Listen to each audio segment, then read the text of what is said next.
Hello friend, welcome to Bajirao Reddy institute. योजना विश्लेषण के मार्च माह के अंक में हम बजट 2025-26 से जुड़ी हुई चीज़ों को देखेंगे। इस बार की जो हमारी योजना है मार्च माह की, वो बजट पे जुड़ी हुई है और उस बजट में भी बजट में सारे पहलू के साथ साथ महिला वाले पर भी उसमें जुड़ा हुआ है। तो चूँकि कई सारे आर्टिकल होते हैं, हम पार्ट पार्ट करके देखते हैं। तो पार्ट 1 में हम 3 प्रमुख मुद्दों पर चर्चा करेंगे। जैसे कि अगर आप लोग हमारी योजना अंक को देख रहे होंगे तो सबसे पहले हम हर बार की योजना का जो पहला पार्ट होता है उसमें संपादकीय बात को डिस्कस कर देते हैं।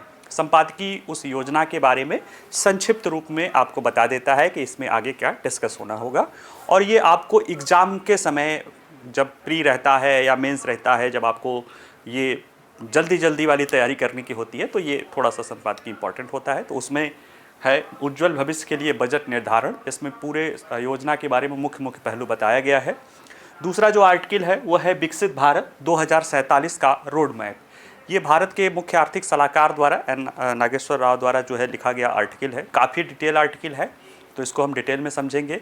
तीसरा जो मुद्दा है वह है निवेश विकास का एक वाहक, यानी जो बजट में 4 चीज़ों पर बात की गई है, 4 ईंधनों पर बात की गई है। उसमें कृषि है, एमएसएमई है, निवेश है और निर्यात है। तो उसमें से तीसरा जो है निवेश है, इसको भी हम यहाँ पे डिटेल में देखेंगे। देखते हैं ये उज्ज्वल भविष्य के लिए बजट निर्धारण। बजट अगर देखा जाए तो किसी भी देश की अर्थव्यवस्था के बारे में हम क्या समझते हैं या आगे क्या होता है, इसके बारे में बताया जाता है। बजट एक राजनीतिक उपकरण होता है जो आर्थिक पहलू को हासिल करने की कोशिश करता है, और इसके जरिए सरकार विभिन्न क्षेत्रों को, विभिन्न उद्देश्यों को पूरा करने की कोशिश करती है। और जो मेन उद्देश्य है सबका कल्याण, सभी क्षेत्रों में कल्याण, जो कि आप कह सकते हो कि आधुनिक व्यवस्था का जो है, जो लोक कल्याणकारी राज्य की अवधारणा है, उसको पूरा करने के एक उपकरण के रूप में बजट काम करता है। इसमें अगर हम देखें तो इस संपादकीय में बताया गया है कि कैसे बजट 25-26 आर्थिक विकास का वाहक है। उसके लिए कैसे बजट में खपत बढ़ाने की पहल की गई है, कृषि क्षेत्र को बढ़ावा देने की क्या क्या पहल की गई है, समुद्री बुनियादी ढांचे पर क्या किया गया है, और वैश्विक प्रतिकूल परिस्थितियों के से सतर्क रहने की भी ये बात कही गई है। यानी बजट पे जो कुछ बातें कही गई है उसको संक्षेप में यहाँ पे, या बजट नहीं बल्कि योजना में जो कुछ बातें कही गई है उसको यहाँ पे संक्षेप में बताने की कोशिश की गई है। देखिए, बजट 2025-26 आर्थिक विकास का वाहक है। अगर देखा जाए तो भारत की अर्थव्यवस्था वर्तमान समय में काफ़ी से लगातार विकास कर रही है, और 91 के बाद से ही अगर देखा जाए तो भारत की अर्थव्यवस्था ऑन एवरेज 6% से ज़्यादा दर पे विकास कर रही है। और अब ये कोई क्लोज या छुपा हुआ या मैं कह रहा हूँ या भारत सरकार कह रही है, ऐसी बात नहीं है। ये वर्ल्ड बैंक की जो पिछले कुछ समय पहले रिपोर्ट आई थी उसने भी ये माना है, जो अभी IMF की रिपोर्ट है उसने भी यह माना है कि भारत की अर्थव्यवस्था दुनिया की जो प्रमुख 10 अर्थव्यवस्थाएं उनमें सबसे तेज़ी से विकास कर रहा है। अभी IMF के डेटा से पता चला पिछले 10 सालों में भारत की अर्थव्यवस्था में नॉमिनल आधार पर 105% की ग्रोथ रेट हुई है, जो कि कहीं ना कहीं प्रमुख अर्थव्यवस्थाओं में सबसे ज़्यादा है। तो वो चीज़ें हैं, और इसी विकास यात्रा को बनाए रखने के लिए, यानी जो विकास यात्रा हमारा है उसी गति को और कायम बढ़ाते हुए या कायम रखने के लिए 25-26 में स्पष्ट संकेत दिया गया है कि सरकार इस गति को बनाए रखने के लिए प्रतिबद्ध है।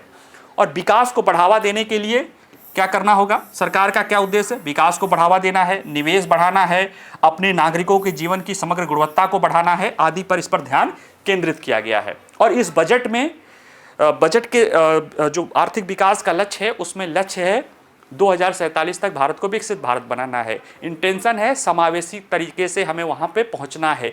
उसके लिए जो इंजन है, 4 इंजन की बात करती है, यानी इंजन मतलब वाहक है, 4 वाहक है। कृषि है, MSME सेक्टर है, निवेश है और निर्यात है।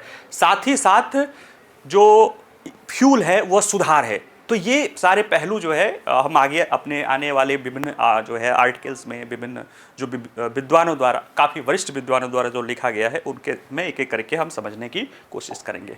साथ ही ये बजट में खपत बढ़ाने की भी पहल की गई है, क्योंकि विकास के लिए खपत कंजम्पशन, अगर भारत देखा जाए तो भारत एक कंजम्पशन लेड इकॉनमी है, जिसके कारण जब कोरोना के बाद दुनिया की अनेक अर्थव्यवस्थाएं प्रभावित हुई तो भारत की अर्थव्यवस्था अपनी आत्मनिर्भरता और खपत के कारण बेहतर स्थिति में दिखाई दे रही है। और थोड़ी बहुत जो खपत को लेकर चिंता बनी हुई थी, सरकार उसको भी जो है दूर करने की कोशिश कर रही है। और उसके लिए जो है आरबीआई ने सबसे पहले जो है अपने रेपो रेट में काफ़ी समय, लगभग 2 साल बाद, 22 महीने बाद जो है उसने अपने रेपो रेट में 0.25 की कमी की थी, बेस पॉइंट, यानी जो 6.5% था उसको 6.25% कर किया, जिससे अर्थव्यवस्था में लिक्विडिटी बढ़े।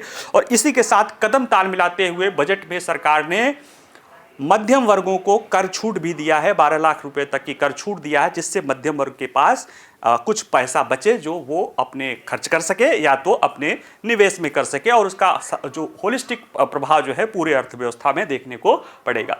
साथ ही साथ अगर देखा जाए तो कृषि क्षेत्र को भी बढ़ावा देने की पहल सरकार की गई है, क्योंकि ये ग्रोथ इंजन में पहला इंजन है, सरकार के लिए ग्रोथ इंजन में पहला इंजन है। अगर ओवरऑल जीडीपी के इसमें योगदान के रूप में देखा जाए तो कृषि का योगदान 16-17% के आसपास है। तो जीडीपी में योगदान के साथ इसको नहीं आंक सकते हैं। इसको अगर आंकना हो तो ये समझना पड़ेगा कि इसका देखा जाए तो 46% जो है रोजगार ये देती है। और ग्रामीण भारत हो या ज़्यादातर जो गरीब लोग हैं, या जो बजट में ज्ञान की बात की गई है, गरीब है, युवा है, अन्नदाता है, नारी है, उसमें से युवा वर्ग को ज़्यादातर छोड़ दिया जाए तो ज़्यादातर कृषि से ही या कृषि से संबद्ध अर्थव्यवस्था से या इकोसिस्टम से जुड़ा हुआ है। इसलिए कृषि हमारे लिए बहुत महत्वपूर्ण है। और देखिए इसी महत्वपूर्ण चीज़ को लेकर नवीनतम बजट आवंटन में भी कृषि और अवसंरचना कोष से कटाई के बाद फसल प्रबंधन में सुधार के लिए 87,500 से अधिक परियोजनाओं के लिए 52,738 करोड़ रुपए निर्धारित किया गया है। बिहार में मखाना बोर्ड बनाया गया है, जो मखाना की फसल, पौष्टिक फसल को बढ़ावा देने की और उस क्षेत्र से जुड़े हुए किसानों को के कल्याण के लिए ये महत्वपूर्ण है। साथ ही साथ अगर देखा जाए तो उर्वरक, खासतौर से रासायनिक उर्वरकों में हम यूरिया के लिए बहुत ज़्यादा हम आयात पर निर्भर हैं, उसको थोड़ा सा कम करने के लिए 12.7 लाख टन की वार्षिक उत्पादन क्षमता का एक नया यूरिया प्लांट जो है असम में स्थापित करने की बात की गई है। तो ये कुछ है, और भी जो डिटेल में कृषि में देखेंगे तो और भी सारी चीज़ें होंगी, संक्षेप में ये बात बताई जा रही है। साथ ही साथ देखा जाए तो सरकार जो है समुद्री बुनियादी ढांचा पर विकास पर भी बल दे रही है, और उसके लिए बजट में एक समर्पित समुद्री विकास कोष हो रही है। देखा जाए तो भारत हिंद महासागर के केंद्र में है, और बहुत सारे समुद्री विशेषज्ञ, जिसमें से एटी महान जैसे महानतम कहते हैं ना समुद्री विशेषज्ञ हैं, जिनके आधार पे सारा अमेरिका, ब्रिटेन, चाइना सब अपना अपना नीतियाँ बनाते हैं समुद्री पावर। उसका कहना था कि 21वीं सदी हिंद महासागर की होगी, और हिंद महासागर में भारत की केंद्रीय भूमिका है। तो ऐसे में भारत हिंद महासागर में अपनी केंद्रीय भूमिका को लेते हुए अपनी सक्षमता को बढ़ा रहा है, और समुद्र जो है ब्लू इकोनॉमी के रूप में एक ग्रीन इकोनॉमी का एक बेहतर विकल्प प्रस्तुत कर सकता है। तो उसके लिए आपको समुद्री क्षेत्र में अपने इंफ्रास्ट्रक्चर को बढ़ावा बढ़ना पड़ेगा, और उसके लिए एक समर्पित समुद्री विकास कोष की बात इसमें की गई है, जो क्या करेगा, जहाज निर्माण, अन्य समुद्री बुनियादी ढांचे परियोजनाओं के लिए किफायती और नियमित पूंजी पहुंच प्रदान करेगा।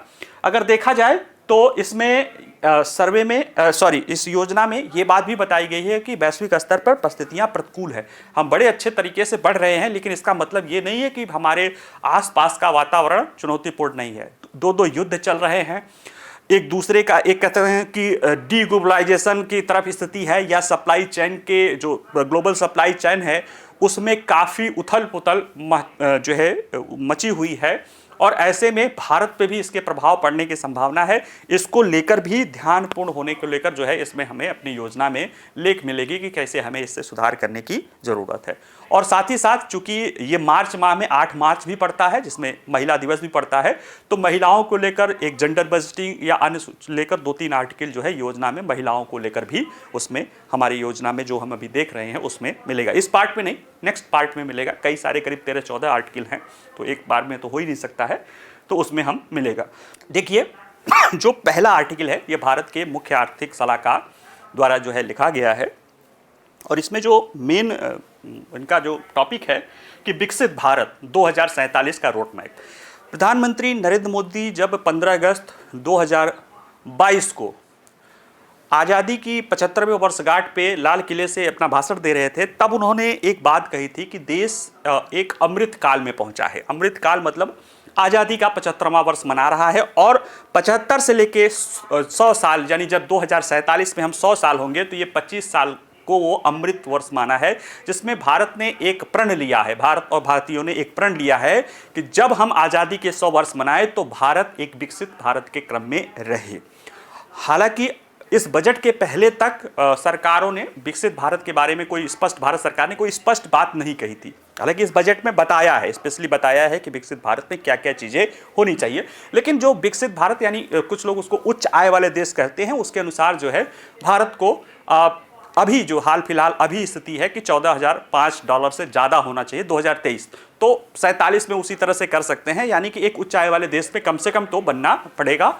और उसके लिए एक रोड मैप चाहिए, यूं ही आप जो है विकसित भारत नहीं बन सकते हैं। हाँ, आपकी जैसे आप अगर देखें जो है विश्व बैंक की जो अभी रिपोर्ट आई है भारत को लेकर कि एक पीढ़ी में विकसित देश बनना, एक पीढ़ी में उच्च आय वाला देश बनना, वो भारत केंद्रित ही है। और ये बता रही है कि भारत का पिछला 20-25 या करीब आप 91 से ले लीजिए कि तो 30 साल का अनुभव है, उसको देखते हुए भारत 3 परिस्थितियां हो सकती है, जिसमें से अगर एक परिस्थिति ऐसी है, अगर भारत ध्यान दे तो आसानी से कुछ सुधार कर ले तो आसानी से भारत 2047 तक विकसित बन सकता है।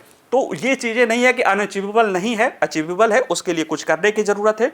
और उसी बात को ये बता रहे हैं एन नागेश्वर राव जी, या जो भारत के हमारे मुख्य आर्थिक सलाहकार हैं, वो बता रहे हैं कि भारत ने 1991 के बाद एक नई विकास की यात्रा शुरू की, जो उदारीकरण पे था, लाल फीताशाही को हटाना था, लाइसेंस राज को हटाने के बाद था। और उसके बाद जो है हमें लाभ मिला, हालांकि हम पूरी तरह से लाभ उठाने में सक्षम नहीं रहे, लेकिन हमको लाभ मिला। लेकिन कोरोना के बाद की परिस्थितियां बड़ी तेजी से बदली हुई हैं, और जो अब वैश्विक ग्लोबलाइजेशन की स्थिति थी वो हमें नहीं मिलने वाली है। लेकिन हमारी खास बात है कि हमने जो ये विकास की यात्रा तय की है, उसमें हम हमारा जो घरेलू स्तर की अर्थव्यवस्था है, या जो है इंटरनल हमारी इकोनॉमी है, वो मजबूत थी, उसी के आधार पे हम अभी मेंटेन कर रहे हैं और दुनिया की प्रमुख अर्थव्यवस्थाओं में सबसे तेजी से बढ़ रहे हैं। तो वो कह रहे हैं कि हमें उसी पर ध्यान देना, हमें अपने आत्मनिर्भरता वाले पहलू पर, अपने यानी आंतरिक विकास के वाहनों पर ध्यान देना है। इसके लिए क्या करना पड़ेगा, हमें विनियमन पर सुधार करना पड़ेगा, हमें मजबूत विनिर्माण और मैन्युफैक्चरिंग आधार तैयार करना पड़ेगा, हमें ऐसा ऊर्जा केंद्रित दृष्टिकोण अपनाना पड़ेगा जो भारत केंद्रित हो। ये नहीं कि विकसित देशों की जो या यूरोपीय देशों द्वारा जो अपनाई वो नहीं, हमें जो अपने लिए जरूरी है उसके अनुसार अपना ऊर्जा सुरक्षा या ऊर्जा ट्रांजिशन का अपना हमें रास्ता चुनना पड़ेगा। और अंततः समृद्ध भारत के लिए सरकार, निजी क्षेत्र और शिक्षा क्षेत्र के बीच में त्रिपक्षीय संबंधों को विकास करने की बात इन्होंने कही है। और ये बड़ा डिटेल आर्टिकल है, ये प्री के लिए भी इंपॉर्टेंट है, लेकिन मेंस के लिए तो ये बहुत ही इंपॉर्टेंट है। तो आइए जरा से इसको हम देखते हैं डिटेल में। परिचय के रूप में देखा जाए तो 1991 के आर्थिक सुधारों ने वैश्वीकरण का लाभ उठाकर भारत को तेजी से बढ़ती अर्थव्यवस्था बनने की नींव प्रदान की। और यह आया किस संदर्भ में था, भुगतान संतुलन का संकट उत्पन्न हो गया था और आर्थिक स्थिरता की चुनौती उत्पन्न हो गई थी। इसी परिस्थितियों में, यानी उस खराब परिस्थितियों में भारत ने उदारीकरण, निजीकरण और वैश्वीकरण की नीति को अपनाया। और 2091 के सुधारों ने भारत की आर्थिक नीति में बड़ा बदलाव आया। संरक्षणवादी नीतियों को हटाकर देश को विदेशी निवेश, व्यापार और वैश्विक प्रतिस्पर्धा के लिए खोला गया। इस त्वरित बदलाव ने भारत को वैश्विक अर्थव्यवस्था से जुड़ने, आर्थिक विकास बढ़ाने, रोजगार सृजन करने और औद्योगिक और सेवा क्षेत्रों में विश्वास विस्तार करने में मदद की। हालांकि अगर देखा जाए तो बदलते वैश्विक परिदृश्य में भारत की विकास यात्रा को लेकर चुनौतियां भी है या अवसर है। यानी जो 90 के दशक की जो स्थिति थी, अब वो चीजें बदल चुकी है और कहीं ना कहीं ये भारत के लिए जो विकास यात्रा है वो बड़ी चिंताजनक स्थिति है। क्योंकि चीन जब उस तेजी से बढ़ रहा था तो उस समय उसके लिए सारी स्थितियां फेवरेबल थी। वैश्विक ग्लोबल सप्लाई चेन पर ध्यान दिया जा रहा था। आज जब भारत बढ़ रहा है, जिस तेजी से लक्ष्य लेकर चल रहा है, तब भारत के सामने वैश्विक परिस्थितियां अच्छी नहीं हैं। तो यही बात ये कह रहे हैं कि देखिए, भारत के आर्थिक बुनियादी ढांचे की मजबूती बदलती वैश्विक व्यवस्था और अनुकूल नीतियों का परिणाम रही है पहले, लेकिन अब लगभग 30 साल बाद वैश्वीकरण के दौर के अंत, ये जिसे हम कह रहे हैं डी ग्लोबलाइजेशन, ज़्यादातर विशेषज्ञ डी ग्लोबलाइजेशन कहते हैं, जिसमें वैश्विक सप्लाई चेन को पुनः वापस यानी जो रीशोरिंग, फ्रेंडली शोरिंग की बात की जा रही है, अपना इंडिविजुअल जो मल्टीलैटरिज्म है उसकी बात है। हालांकि हमारे विदेश मंत्री इसको री ग्लोबलाइजेशन कहते हैं कि पुनः तरह से ग्लोबलाइजेशन हो रहा है, जिसमें जो एक तरफा ग्लोबलाइजेशन में चीन को लाभ मिल रहा था, अब उसको साथ साथ कुछ स्ट्रेटेजिक पहलू के साथ साथ ग्लोबलाइजेशन अभी भी रहेगा, लेकिन स्ट्रेटेजिक पहलू यानी अपने स्ट्रेटेजिक हितों के, पहले तो मनमाना था, जहां सबसे सस्ता हो वहां जा रहा था, लेकिन अब सिर्फ आर्थिक पहलू नहीं है, रणनीतिक पहलू भी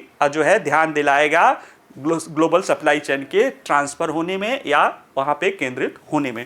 तो यही बात कर रहे हैं कि ऐसे में संरक्षणवाद का जो उदय हो रहा है, व्यापार गतिशीलता में बदलाव आ रहा है, भू राजनीतिक तनाव के कारण नई चुनौतियां उभर रही है, तो प्रमुख अर्थव्यवस्थाएं अब घरेलू आत्मनिर्भरता पर जोर दे रही है, जिससे आपूर्ति श्रृंखलाओं में पुनर्गठन हो रहा है। और ये बदलाव हमारे महामारी से केवल या कोविड-19 से प्रेरित नहीं है कि एक सिर्फ एक अस्थायी परिघटना है कि चलो यार समय के साथ बदल जाएगा। अब ये जो ग्लोबलाइजेशन के कारण या जो वैश्विक आपने 90 के दशक या 80 के दशक से जो ग्लोबलाइजेशन की नीतियां रही हैं, उसके कारण जो कई सारी चुनौतियां उत्पन्न हुई, उसको रीएडजस्ट कर रहा है। वैश्विक अर्थव्यवस्था या वैश्विक जो व्यापार व्यवस्था है अपने को रीएडजस्ट कर रही है, और जो कमियां रह गई थी, खासतौर से कमियों का एहसास बुरे समय में ही होता है, और कोरोना ने सिखाया उसके बाद उस चीज़ों को बदलने, और इसमें स्ट्रेटेजिक पहलू भी शामिल है, उसको ध्यान में रखते हुए कर रहा है। तो ऐसे में वैश्विक आर्थिक विकास के तरीकों में एक संरचनात्मक परिवर्तन का संकेत मिल रहा है, जिससे भारत को अपनी विकास रणनीतियों पर पुनर्विचार करने की आवश्यकता बता दे रहा है। यानी जो 30 साल की हमने विकास यात्रा ग्लोबलाइजेशन के साथ की थी, अब चुनौतियां उत्पन्न हो गई है, तो हमें कुछ नया करने की जरूरत है।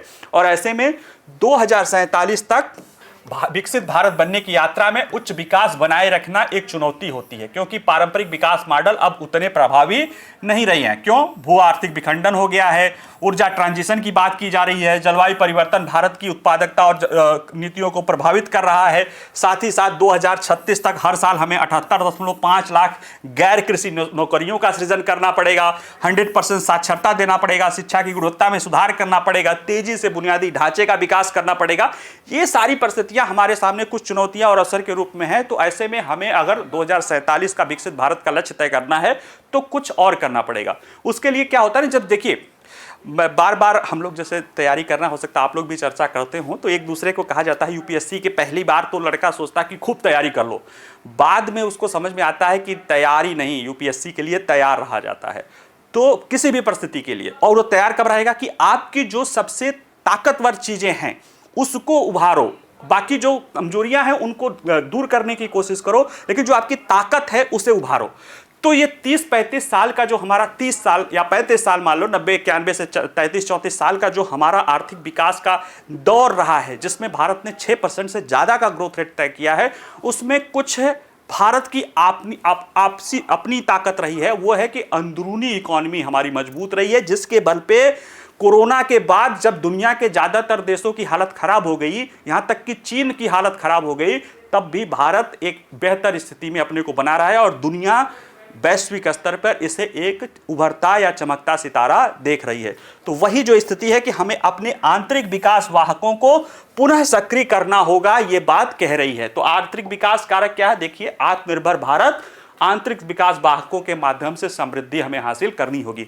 बाहर की तरफ देखना, ऐसा नहीं कि हमने बाहर से बिल्कुल छोड़ दिया है, लेकिन हमें अपने आंतरिक या अपने आंतरिक ताकतों पर बल देने की जरूरत है। इसके लिए 4 प्राथमिकताएं एन नागेश्वर राव बता रहे हैं, और निश्चित रूप से अगर ये भारत सरकार के आर्थिक सलाहकार है तो भारत सरकार भी इनकी बातों को अगर मानती होगी, मानेगी भी, और उसी दृष्टि से कहीं ना कहीं ये ऑफिशियली, हालांकि लेख में जो कही जाती है वो तो कहा जाता है कि ये व्यक्तिगत विचार है, लेकिन व्यक्तिगत नहीं होता है। सरकारों में रह के आपको सरकार से अलग हटने की जरूरत नहीं होती है। तो इसमें क्या है, व्यापक विनियमन सुधार करना पड़ेगा। जो रेगुलेशन है, जो कि कई जगह सही हुआ, हमने 91 के बाद किया लेकिन बीच में जाके रुक गया, उसमें एक नेक्स्ट जनरेशन रेगुलेशन सुधार करना पड़ेगा, खास तौर से क्योंकि इसके कारण कई सारे हमारे एमएसएमई सेक्टर को नुकसान उठाना पड़ रहा है, और चीन के साथ वो कंपिटिटिव नहीं हो पा रहे हैं। तो ये है, मजबूत विनिर्माण आधार तैयार करना पड़ेगा मैन्युफैक्चरिंग को लेकर। साथ ही साथ हमें अपनी, जब अर्थव्यवस्था तेजी से दौड़ती है तो हमें ऊर्जा चाहिए होता है। अब हमारे लिए अच्छा कहें चाहे बुरा करें, बुरा ही कहिए, लेकिन कई बार क्या होता है कि आपदा में अवसर होता है। क्योंकि देखिए, अगर सर्वे देखता है, बताता है कि अगर कोरोना नहीं आया होता तो कोरोना के समय पहले जिस दर से हम विकास कर रहे होते, अगर उस दर से कर रहे होते तो आज हमारी अर्थव्यवस्था वहां नहीं होती जितनी आज है। यानी कि हमने कोरोना में एक तरह से हमारे लिए ब्लेसिंग इन डिस्गाइज था और हमें और मजबूती से काम करने के प्रेरित किया। ठीक है, तो ऐसे में जो हमारा भारत का विकास यात्रा है, पहले जब चीन विकास कर रहा था, अमेरिका विकास कर रहा था, यूरोपीय यूनियन विकास कर रहे थे, तब वो ऊर्जा, सस्ती ऊर्जा या जहां से भी मिले उस ऊर्जा पे वो उनका फोकस था और उसी को वो अपनी ऊर्जा के लिए, जरूरत के लिए इस्तेमाल कर रहे थे। अब जब हमें तेजी से दौड़ना हुआ या भाग दौड़ करनी पड़ी तो ये आ गया कि नहीं भाई, आप ये दुनिया में आ गया कि नहीं, जलवायु परिवर्तन की समस्या है, ग्रीन हाउस गैस को रोकना है, ऊर्जा ट्रांजिशन पे ध्यान देना है और उसके कई सारे रणनीतिक पहलू भी हैं। तो ऐसे में ये बता रहे हैं कि भारत को अपनी ऊर्जा आवश्यकता या ऊर्जा ट्रांजिशन को अपने केंद्रित या अपने जरूरतों के अनुसार देखना पड़ेगा, न कि दुनिया की नकल करने से। साथ ही साथ ये बता रहे हैं कि सरकार निजी क्षेत्र या शिक्षाविदों के बीच सहयोग की आवश्यकता है आत्मनिर्भर भारत के पहलू को प्राप्त करने को लेकर। इसी को डिटेल में इन्होंने आगे समझाया है।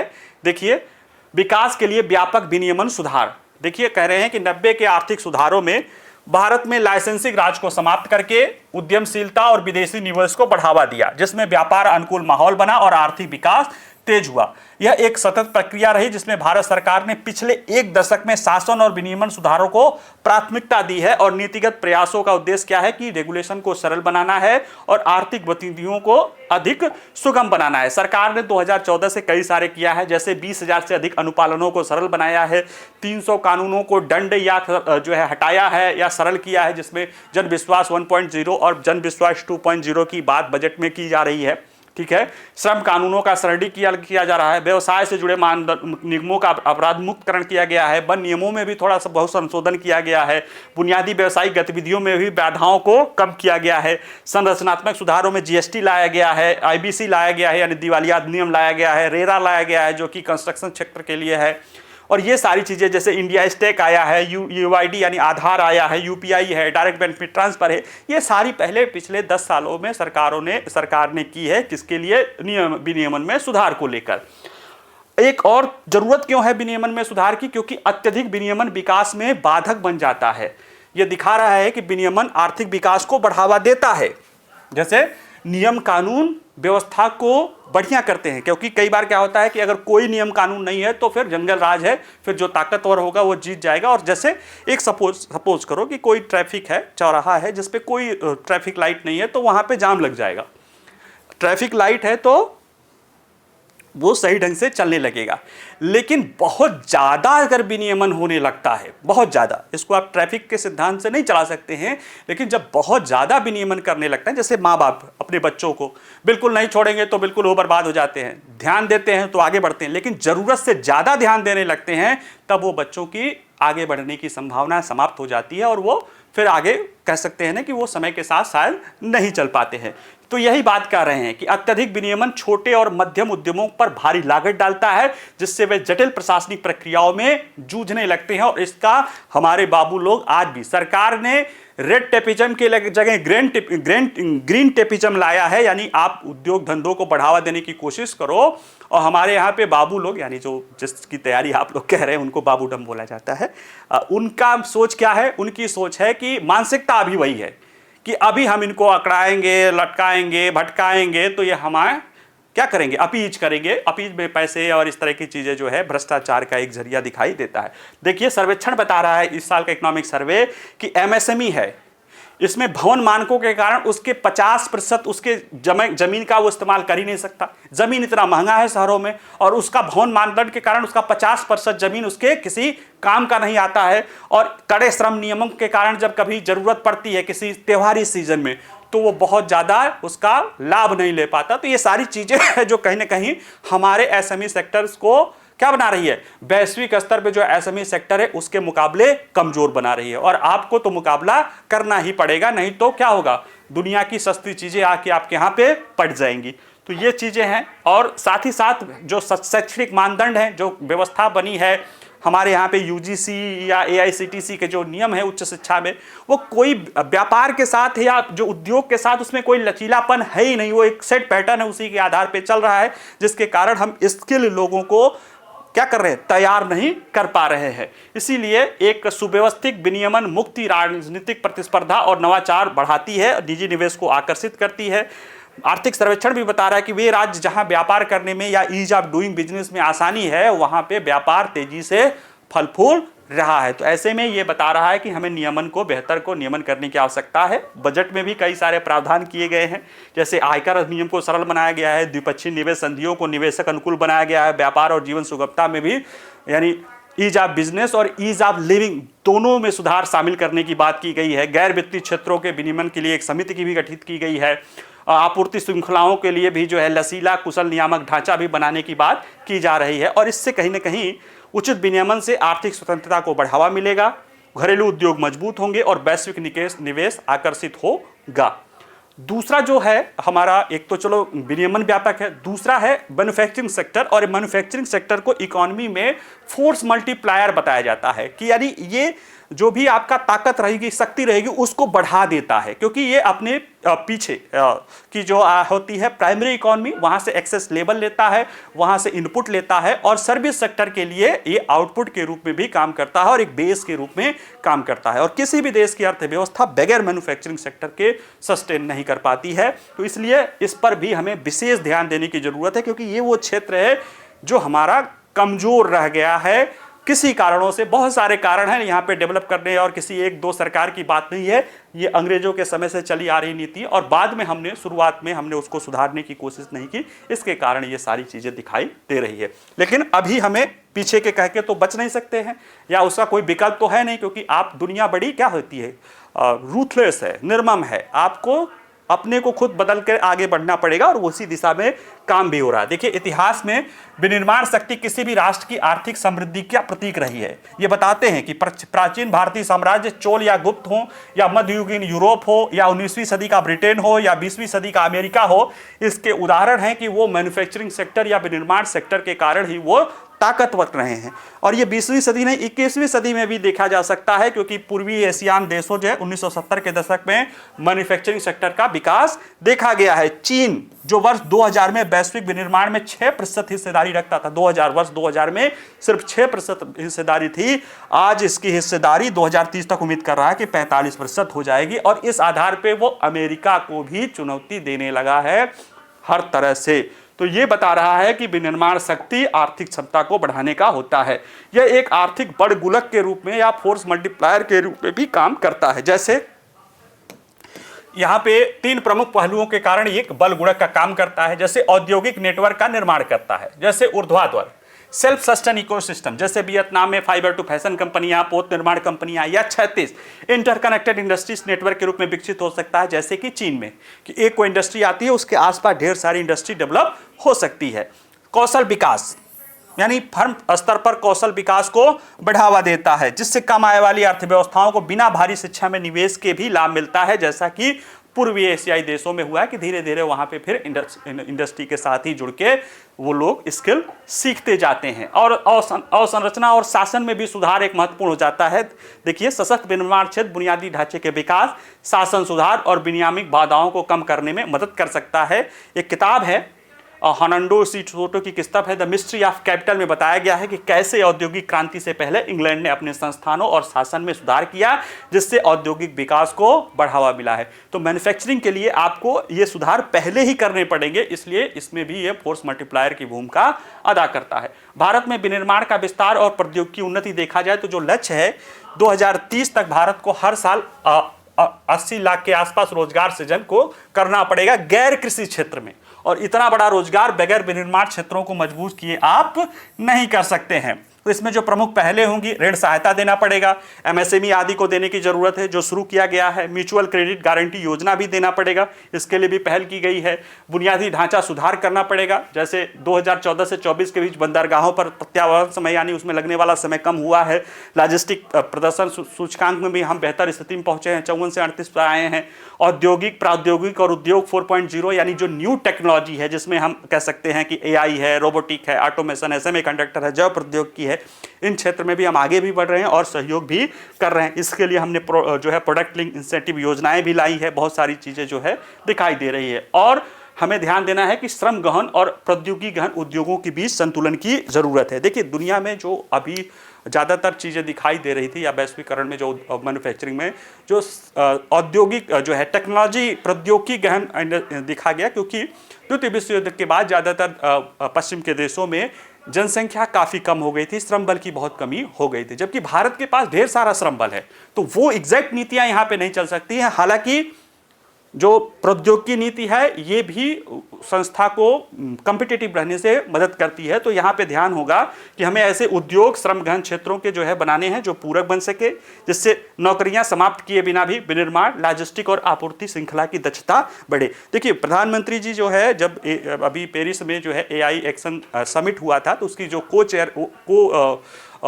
चेयर थे तो उन्होंने एक बात कही थी कि हमें लगता है कि प्रौद्योगिकी आती है तो रोजगार समाप्त होता है, लेकिन उनका कहना है कि ऐसा देखा गया है कि प्रौद्योगिकी आती है तो रोजगार का रूप बदलता है। ऐसे में जरूरत है कि स्किलिंग और री स्किलिंग किया जा सके, यानी जो पहले से कार्यरत है उनको प्रशिक्षित किया जा सके ताकि वो कोप अप कर सके, और जो नए लोग हैं उनको भी प्रशिक्षित करने की जरूरत इसमें बताई जाती है। और इसमें एक और जो महत्वपूर्ण पहलू है कि भारत केंद्रीय ऊर्जा परिवर्तन एवं ऊर्जा सुरक्षा की जरूरत है।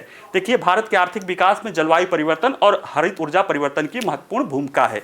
पश्चिमी देशों में देखा जाए तो उन्होंने बिना कोई सोचे समझे अपने यहाँ पे ग्रीन हाउस गैस उत्सर्जन यानी जो परंपरागत ऊर्जा साधन है उनको रोकते हुए वो हैवी स्तर पे जो है उन्होंने ग्रीन हाउस नवीकरण ऊर्जा के क्षेत्र में चला, लेकिन जिसके कारण उनके यहाँ पे मैन्युफैक्चरिंग सेक्टर प्रभावित हुआ और उन्होंने अपने मैन्युफैक्चरिंग सेक्टर को कहाँ पे कर दिया है, चीन में, और आज यूरोप से ज़्यादा नुकसान कोई झेल नहीं रहा है। तो भारत को ये ध्यान रखना है कि आपको अपना जो ऊर्जा ट्रांजिशन है उसे अपने ऊर्जा सुरक्षा के अनुरूप ढालना है, और ऐसे में हमें व्यवहारिक और चरणबद्ध होना चाहिए और अक्षय ऊर्जा का विस्तार करना है, लेकिन पारंपरिक ऊर्जा स्रोतों को समय से पहले बंद करने की कोई भी जल्दबाजी नहीं दिखानी पड़ेगी। और ये बात 2023 के जो कॉप सम्मेलन हुआ था उसमें भी ये बात आई थी कि भारत ने कोयला आदि पर जब कटौती की बात आई थी तो भारत ने कह दिया था जो पहले से हमने जो कमिटमेंट किया है पेरिस एग्रीमेंट के, उसके सिवा हम कोई भी और भी कमिटमेंट नहीं करेंगे।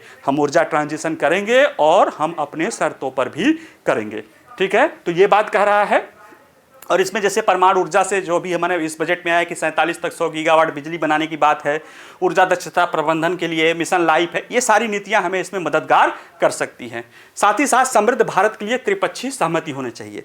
सरकार, निजी क्षेत्र और शिक्षा क्षेत्र के बीच में आपस में जो है संबंध या सहयोग होना चाहिए, ताकि निजी क्षेत्र की जरूरतों के अनुसार शिक्षा क्षेत्र उस तरह से स्किल कर सके और उस तरह से डेवलप कर सके, और सरकार भी वो इंफ्रास्ट्रक्चर डेवलप कर सके जिससे कि आने वाले वर्षों में जो हमारे लिए रोजगार चाहिए या जो श्रमिक वर्ग चाहिए, श्रम बल चाहिए, उसकी आपूर्ति की जा सके।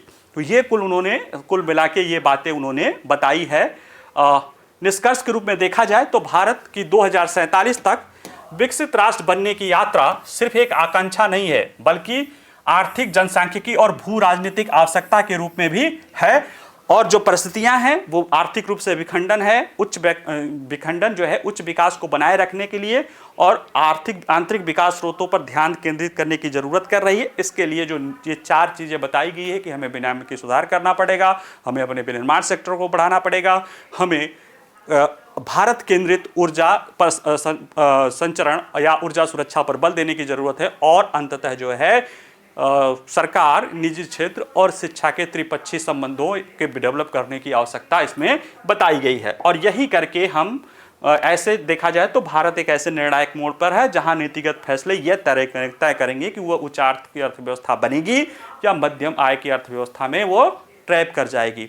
और इतिहास बताता है कि जो राष्ट्र बदलाव के अनुरूप खुद को ढालते हैं वे आगे बढ़ते हैं, जबकि जो देरी करते हैं वो पिछड़ जाते हैं। तो निश्चित रूप से भारत ने कमर कस लिया है 2047 तक खुद को विकसित राष्ट्र बनाने के लिए, और आत्मनिर्भर विकास के लिए जो 4 पहलू हैं उस पर आगे बढ़ने की तरफ भारत अपना बढ़ रहा है। अगला जो है इसी से जुड़ा हुआ, मतलब बजट में ही है, निवेश, विकास का वाहक। भारत सरकार विकसित भारत का जो लक्ष्य रखी है उसमें 4 इंजन की बात करता है, कृषि, एमएसएमई सेक्टर, इन्वेस्टमेंट एंड निर्यात, जिसमें निवेश जो है वाला पहलू इस आर्टिकल में हम कवर करेंगे। और निवेश में भी जो बताया गया है बजट में, वो लोगों में निवेश है, अर्थव्यवस्था में निवेश है, इनोवेशन में भी निवेश है। तो उससे जुड़े जो बजट के प्रावधान हैं वो हम देख लेंगे। इसे आप मेंस में भी इस्तेमाल कर सकते हैं और प्री के लिए तो यह काफ़ी महत्वपूर्ण टॉपिक है। जरा इसमें कृषि, एमएसएमई, निवेश और निर्यात को विकास यात्रा के शक्तिशाली इंजनों के रूप में महत्व दिया गया है और इसमें सुधार जो है ईंधन के रूप में कार्य करता है, समावेशिता मार्गदर्शक सिद्धांत है और विकसित भारत लक्ष्य है। यानी विकसित भारत की यात्रा पे ये 4 वाहन है या इंजन है। सुधार क्या है, उसमें ईंधन है और समावेशिता हमारा इंटेंशन है। किस लिए हम विकसित भारत में जाना चाह रहे हैं, क्योंकि हम समावेशी लोगों से सभी को उन्नत करने की दिशा में आगे बढ़ रहे हैं। और ये 4 इंजन विकास मॉडल इस प्रकार डिजाइन किया गया है कि कृषि क्षेत्र को प्रोत्साहित करे, बनाए, मानव संसाधन, अर्थव्यवस्था और नवाचार में निवेश करे, निर्यात को बढ़ावा दे और भारतीय नागरिकों के समग्र कल्याण को समावेशी दृष्टिकोण के साथ सुनियोजित करे। और इस बजट का विकास एजेंडा ज्ञान फ्रेमवर्क, ज्ञान में GYAN है। G माने गरीब, Y माने युवा, A माने अन्नदाता, N माने नारी। तो ये 4 पर ये फोकस है और भारत के समावेशी, समग्र और सतत विकास को प्रोत्साहित ये करता है। विकास का तीसरा इंजन है निवेश। बजट में ये बताया गया है कि निवेश जो है विकास का तीसरा इंजन है। इसके पहले जो पहला इंजन है कृषि, दूसरा है एमएसएमई, तीसरा है निवेश और चौथा है निर्यात। तो इस निवेश में 3 तरह के निवेश पर बात किया गया, या investing in people, investing in economy, दूसरा है यानी अर्थव्यवस्था में निवेश या इंफ्रास्ट्रक्चर में निवेश आप कह सकते हैं, और इनोवेशन में निवेश। यानी आप एक तरह से देखा जाए तो आप ह्यूमन कैपिटल में निवेश करना है, यानी जो लोग हैं उनमें निवेश करना है ताकि लोगों की क्षमता बढ़े, लोग सशक्त हों। फिर निवेश करना है, दूसरा निवेश किसमें करना है, अर्थव्यवस्था और इकोनॉमी में करनी है ताकि प्रोडक्टिविटी बढ़े, और इनोवेशन में करना है ताकि प्रोडक्टिविटी को एक क्या करते हैं, क्वांटम जंप मिल सके अपने आने वाले भविष्य के लिए। तो आइए जरा सा एक एक करके हम देखते हैं। लोगों में निवेश, तो इसमें शुरुआत से ही सक्षम आंगनवाड़ी और पोषण 2.0 बजट में व्यवस्था किया गया है।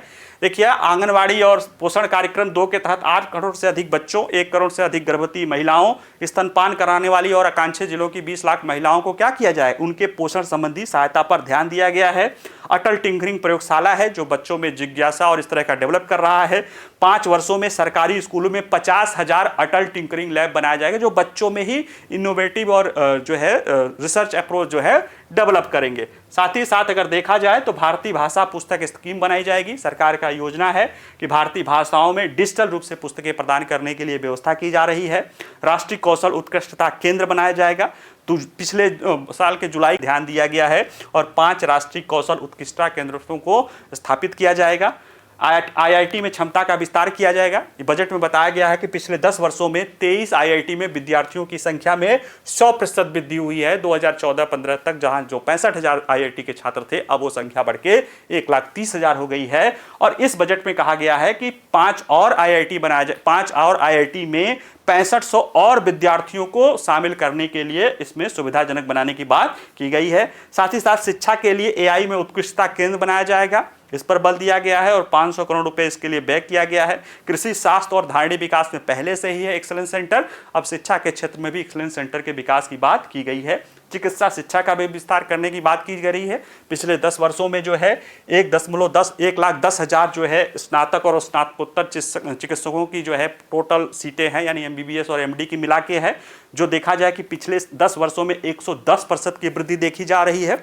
अगले 5 वर्षों में 75,000 और सीटों को जोड़ा जाएगा और आगामी वर्ष में ही 10,000 एमबीबीएस या यूजी और पीजी मिला के सीटें इसमें जोड़ी जाएगी। सभी जिला अस्पतालों में डे केयर कैंसर केंद्र बनाया जाएगा। तो ये सारी चीजें कहीं ना कहीं क्या है, हाँ, लोगों में इन्वेस्ट कर रहा है कि लोगों को कैसे सशक्त और ताकतवर बनाया जाए। इसी तरह से पीएम स्वनिधि योजना है, ये नया रूप दिया जा रहा है जिसमें स्ट्रीट वेंडर हैं, उनको रोजगार की बात की जा रही है। अब ये बैंकों से बढ़े हुए 30,000 उनको ऋण मिलेगा, यूपीआई लिंक्ड क्रेडिट कार्ड मिलेगा, उनको कैपेसिटी बिल्डिंग में मदद की जाएगी। साथ ही साथ जो गिग वर्कर होंगे, गिग या प्लेटफॉर्म वर्कर, ऐसे वर्कर जो कि शॉर्ट टर्म काम करते हैं, या आप कह सकते हो कि उसको पार्ट टाइम जॉब करते हैं, जो बड़ी भारी संख्या है और सर्विस इकॉनमी की एक प्रमुख पहल है।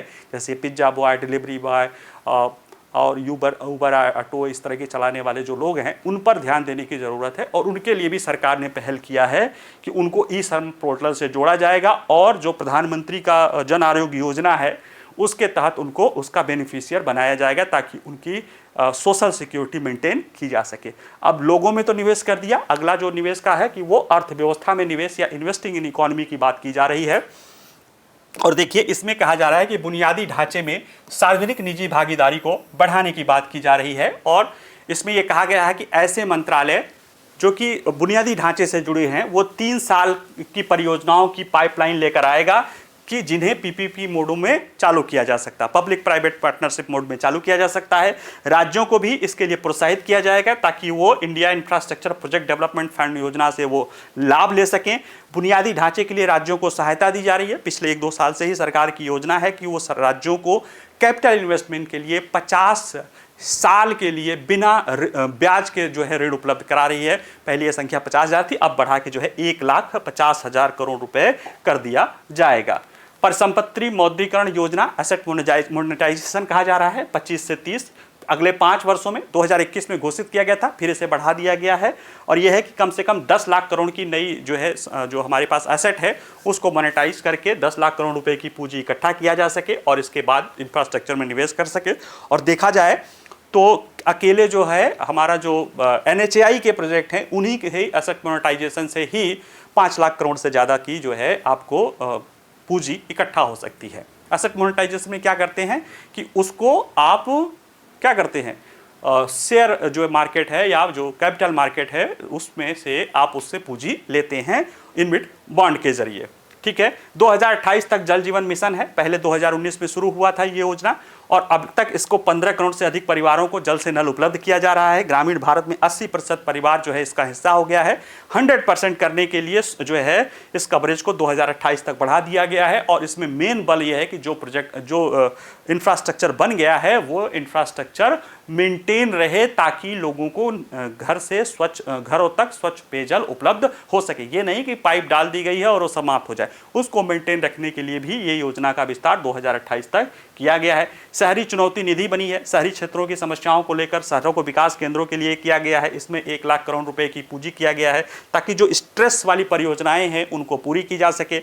इसके लिए बैंक योग परियोजनाओं की लागत का 25% जो है वित्त पोषित करेगी, बशर्ते 50% जो है वित्त पोषण बांड, बैंक या पीपी मॉडल से किया जा सके। वित्त वर्ष 2025-26 के लिए 10,000 करोड़ रुपए का आवंटन इसमें किया गया है। विकसित भारत के लिए परमाणु ऊर्जा मिशन शुरू किया है सरकार ने इस बजट में। इसमें यह लक्ष्य है कि 2047 तक 100 गीगावाट जो है हमें परमाणु बिजली से उत्पादन करना है, जो कि अभी 10-12 गीगावाट के आसपास है। इसमें जो मेन फोकस है, जो ध्यान दिया जा रहा है कि निजी क्षेत्र को और वैश्विक स्तर पर सहयोग को बढ़ावा दिया जा सके। उसके लिए जो 2 कानून थे जो कहीं ना कहीं रोक रहे थे, एक है परमाणु ऊर्जा अधिनियम 1962 जो कि पूरी तरह से सरकार निजी क्षेत्र को या किसी और क्षेत्र को रोकता है, और सिविल दायित्व अधिनियम 2010 जिसके कारण वैश्विक स्तर पर सहयोग नहीं हो पा रहा था। इन दोनों में संशोधन करने की संभावना है। साथ ही साथ 20,000 करोड़ रुपए की परिव्यय के साथ परमाणु ऊर्जा मिशन स्थापित किया जा रहा है, जिसका लक्ष्य है कि 2033 तक कम से कम 5 स्वदेशी स्मॉल मॉडुलर रिएक्टर तैयार किया जाए। और स्मॉल मॉडुलर रिएक्टर के अनुसंधान और विकास को तो तेजी से करने की जरूरत है और इसमें हम विभिन्न देशों के साथ सहयोग कर सकते हैं, इसीलिए इसमें भी संशोधन करने की आवश्यकता महसूस की गई है। समुद्री विकास निधि की स्थापना की गई है, 25,000 करोड़ रुपए की समुद्री का विकास किया जाए। इसमें सरकार का 49% तक योगदान होगा और शेष राशि जो बंदरगाह हैं या निजी क्षेत्र हैं उनके द्वारा उपलब्ध कराई जाएगी। उड़ान स्कीम है, उसको उड़ान स्कीम को और उड़ान 2.0 आप कह सकते हैं, क्योंकि उड़ान स्कीम जो है पूरे देश का आम आदमी जो ऐसे क्षेत्र जो बहुत प्रमुख क्षेत्र नहीं रहे हैं वहाँ भी हवाई यातायात सुविधा जो है डेवलप करने की सरकार की योजना थी, जिसमें अभी तक देखा जा रहा है कि 1.5 करोड़ मध्यम वर्गीय जो लोग उड़ रहे हैं और 28 हवाई अड्डों का विकास है। अब इसको बढ़ा के 10 वर्षों में 120 नए गंतव्य बनाए जाएंगे और कोशिश की जाएगी कम से कम 4 करोड़ यात्री जो है इसका लाभ ले सकें। स्वामी फंड योजना है, जैसे शहरी क्षेत्रों में कई सारी आवासीय परियोजनाएं हैं जो कि संकटग्रस्त हैं या जो डेवलपर उसको पूरा नहीं कर पा रहा है, उसके लिए जो है अब तक इस योजना का जो पहले से चल रहा है स्वामी 1.0, उसमें 50,000 संकटग्रस्त आवासीय परियोजनाएं दी जा चुकी हैं, 40,000 2025 तक दी जा सकती हैं, तो 90,000 तो हो ही जाएगा। अब यह है कि सरकार बैंक और निजी निवेशकों के जरिए 15,000 करोड़ रुपए का निवेश करके स्वामी फंड 2.0 स्थापित करेगा, ताकि अगले कुछ समय में 1 लाख अतिरिक्त आवासीय इकाइयों को उपलब्ध करा जा सके, जो शहरों में मध्यम वर्ग है या आवासीय, उसके लिए आवासीय सुविधा डेवलप करने की ये योजना चल रही है।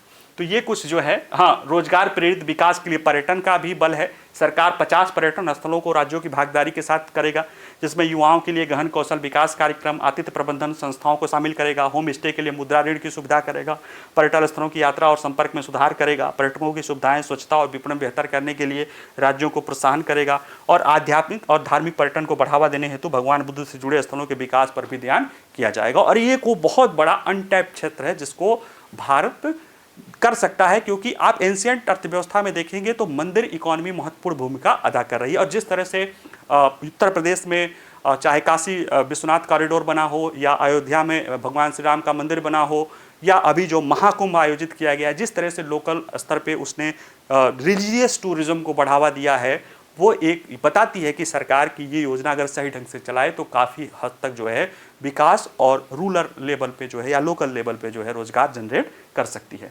नवाचार में भी निवेश करना महत्वपूर्ण है। इसके लिए सरकार अनुसंधान विकास और नवाचार के लिए इसमें की है 20,000 करोड़ रुपए का आवंटन किया है। डीप टेक में निवेश के लिए चूंकि स्टार्टअप में फंड चाहिए होता है, तो फंड्स ऑफ फंड्स के रूप में एक पहल की गई है। पीएम रिसर्च फेलोशिप में 10 IIT और ISC में 10,000 नए प्रधानमंत्री फेलो रिसर्चशिप देने की बात की गई है। एग्रीकल्चर से क्षेत्र में फसल जर्म प्लाज्मा के लिए जीन बैंक बनाने की बात की गई है, जिसमें 10 लाख जर्म प्लाज्मा लाइनों के साथ ये बात की जा रही है। राष्ट्रीय भू स्थानिक मिशन के तहत आधारभूत भू स्थानिक अवसंरचना और डेटा विकसित करने के लिए इसमें प्रधानमंत्री गति शक्ति योजना के साथ मिलकर इसमें काम किया जा रहा है, ताकि भू अभिलेखों के आधुनिकीकरण हो सके, शहरी नियोजन हो सके, बुनियादी ढांचे का विकास कर सके। ये सारे पहल इसमें किए गए हैं। ज्ञान भारतम मिशन में भारत के जो पारंपरिक स्तर के बहुत सारे ज्ञान हैं, जो कि कई सारे पांडुलिपियों में है, उसमें ऐसे 1 करोड़ पांडुलिपियों को जो है उनका सर्वेक्षण करके दस्तावेजीकरण किया जाएगा, और इस तरह से ये काम किया जाएगा कि हमारा जो ट्रेडिशनल नॉलेज है उससे हम काफ़ी कुछ सीख सकते हैं। इसमें हम आयुर्वेद से लेके मेट्रोलॉजी तक जो है हम बहुत कुछ हमको सीखने को मिल सकता है। भविष्य के लिए भारत 2037 के लिए मार्ग और रूपरेखा देखा जाए तो देखिए, केंद्रीय बजट 2025-26 का मुख्य फोकस जो है विकसित भारत 2047 के दृष्टिकोण पर है, और ये अर्थव्यवस्था के समावेशी, सतत और एकीकृत विकास को बढ़ावा देगा। इसमें कृषि, SME, निवेश और निर्यात संवर्धन को प्राथमिकता दी गई है। इसका लक्ष्य गरीबी उन्मूलन है। देखिए, विकसित भारत का लक्ष्य क्या है? गरीबी उन्मूलन है, गुणवत्तापूर्ण शिक्षा है, किफायती स्वास्थ्य सेवाएं हैं, महिलाओं, श्रमिकों, किसानों की सक्रिय भागीदारी से इसको संभव करने का बात है, और भारत की तेजी से बढ़ती अर्थव्यवस्था को सबका साथ सबका विकास के सिद्धांतों और संरचनात्मक सुधारों के साथ जो है बल मिलने की बात की जा रही है। तो ये सारी बातें हैं, और इसके लिए सच्चा विकास कहा जा रहा है तभी संभव होगा जब सभी क्षेत्रों का संतुलित और समावेशी विकास होगा, और इसके लाभ समाज के अंतिम पायदान तक मिलेंगे, जिसको गांधी जी का जंतर भी कहा जा सकता है। और ऐसे में नागरिकों के सशक्तिकरण और समृद्धि से ही भारत वैश्विक नेतृत्वकर्ता बन सकता है। तो आज के इस पार्ट 1 में इतना ही। आप इसको पढ़िएगा, बहुत ही महत्वपूर्ण योजना का अंक है, पूरा मार्च का है, जितने भी पार्ट होंगे ध्यान से देखिएगा। हालांकि नोट्स से इससे ज़्यादा बनाने की ज़रूरत नहीं है, आपको PDF मिल जाएगा, उसको आप देखिएगा। योजना में तो बहुत ज़्यादा लिखा है, लेकिन मेरा काम ही है आपको सरल तरीके से, सही तरीके से समझाना है। बाकी चलिए, वीडियो पसंद आए तो लाइक करिए, शेयर करिए, कमेंट्स करिए, कोई बात हो तो और पूछ सकते हैं। बाकी पढ़ते रहिएगा, मुस्कुराते रहिएगा। नमस्कार, धन्यवाद।